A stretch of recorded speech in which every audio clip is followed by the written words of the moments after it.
विद्यार्थियों, कैसे हैं आप? उम्मीद करती हूँ आप स्वस्थ एवं मस्त होंगे। इसी शुभेच्छा के साथ आज हम सामाजिक अध्ययन का अध्याय 2 भारत के संसाधन द्वितीय पाठ कृषि, फसलें, खनिज व शक्ति के साधन पढ़ेंगे। पिछले पाठ में भारत के संसाधन पार्ट 1 में हमने मृदा, जल, वन एवं वन्य प्राणियों के बारे में पढ़े, जिसके अंतर्गत हमने संसाधन से आशय, महत्वपूर्ण या उनके प्रकार, मृदा की बनावट, प्रकार, वितरण और उसका संरक्षण, जल के स्रोत या उसके प्रकार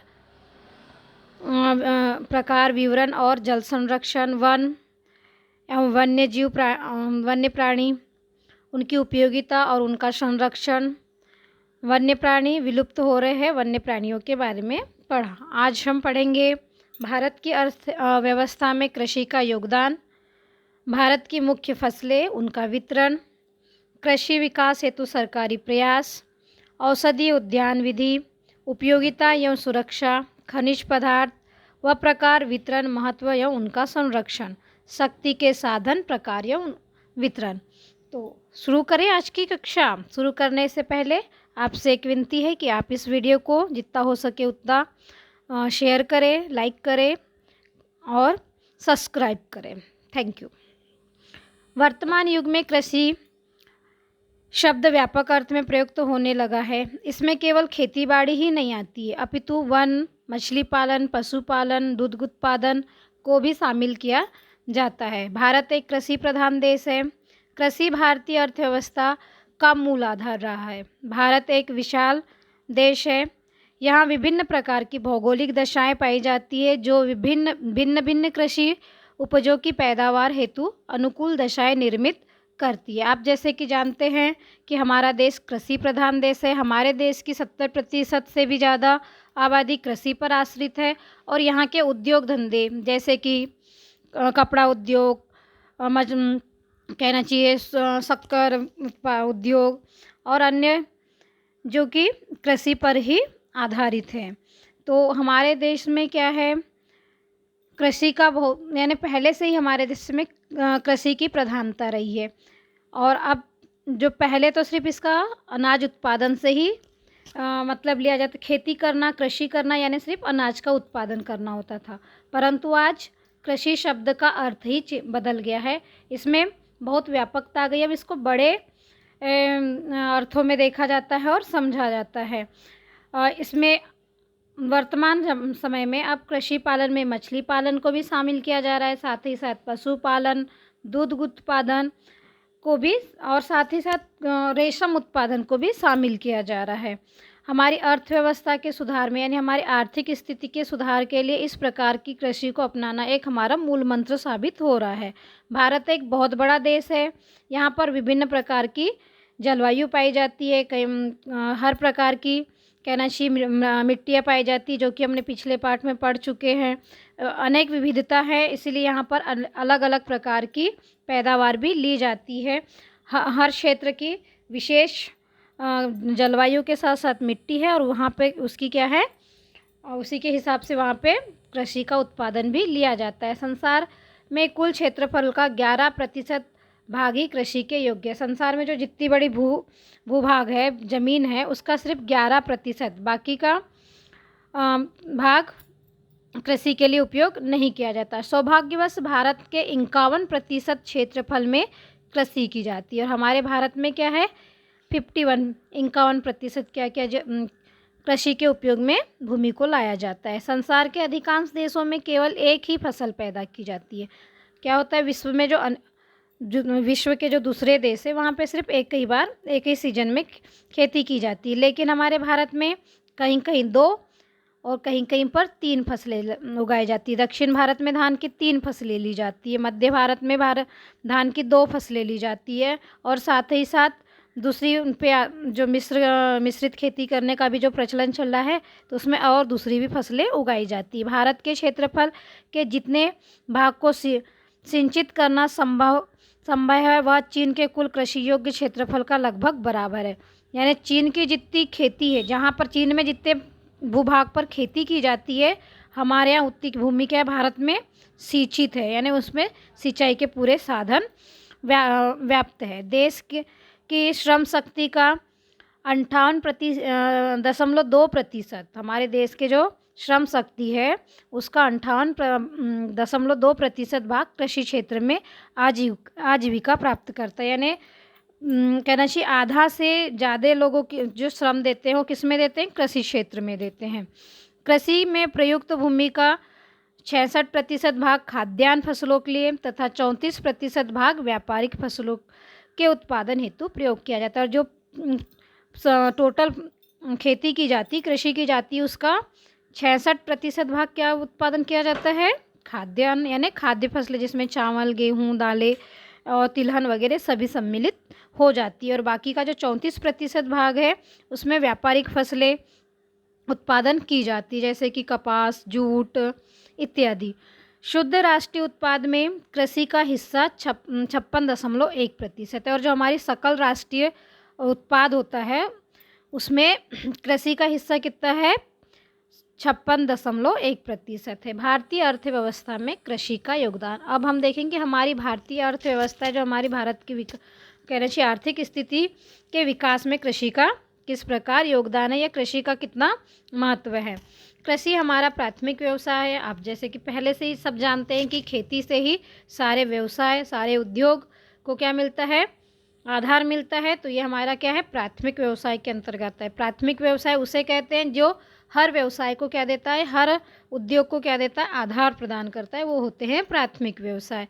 इसमें फसलों की खेती तथा पशुपालन दोनों ही सम्मिलित है। इसमें जो कृषि है इसमें पशुपालन, आप तो जानते हैं कि जो कृषि है पशुधन पर आश्रित है। पशु का हम कृषि कार्य के लिए अलग अलग उपयोग करते हैं, जैसे जुताई में भी पशुओं का उपयोग होता है, खाद के लिए भी पशु का उपयोग किया जाता है।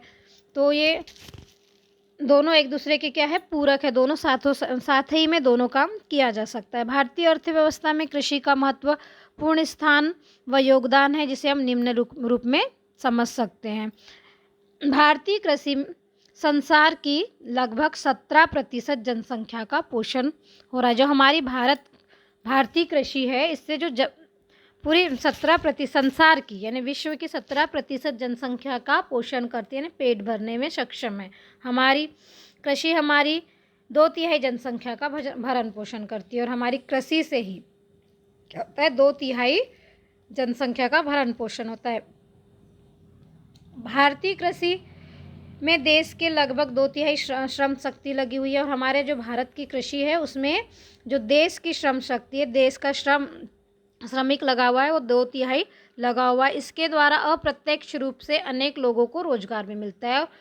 प्रत्यक्ष रूप से तो जो खेती में काम करते हैं उनका दिख ही रहा है कि ये काम कर ही रहे हैं, इनको रोजगार मिल रहा है। और अप्रत्यक्ष रूप से भी अनेक लोगों को रोजगार मिलता है। लोग या तो दस्तकारी में लगे हैं या गाँवों में कृषि उत्पादन पर आधारित है, छोटे मोटे उद्योग धंधे में लगे हुए हैं। खेती पर आधारित कई प्रकार के उद्योग धंधे भी हैं, दस्तकारी कार्य भी किया जाता है और कृषि के साथ साथ अन्य उत्पाद भी किए जाते हैं। कृषि में बड़ी संख्या में लोगों को रोजगार देने की संभावना छिपी हुई है। कहा जाता है कि हम कृषि को अगर विकसित रूप से करें या उसको थोड़ा वैज्ञानिक तरीके से करें तो और भी लोगों को रोजगार या युवाओं को रोजगार दे सकते हैं। इसकी संभावना छुपी हुई है और अभी वर्तमान समय में इसका उपयोग सामने आ रहा है। जो युवा शक्ति हमारी, वो क्या कर रही है? अब पढ़ लिख कर वैज्ञानिक तरीके से उन्नत कृषि की ओर अग्रसर हो रही। उन्नत कृषि मीन्स कम ज़मीन पे ज़्यादा उत्पादन ले रही है। नए नए किस्म के फल और अनाज का उत्पादन कर रही है।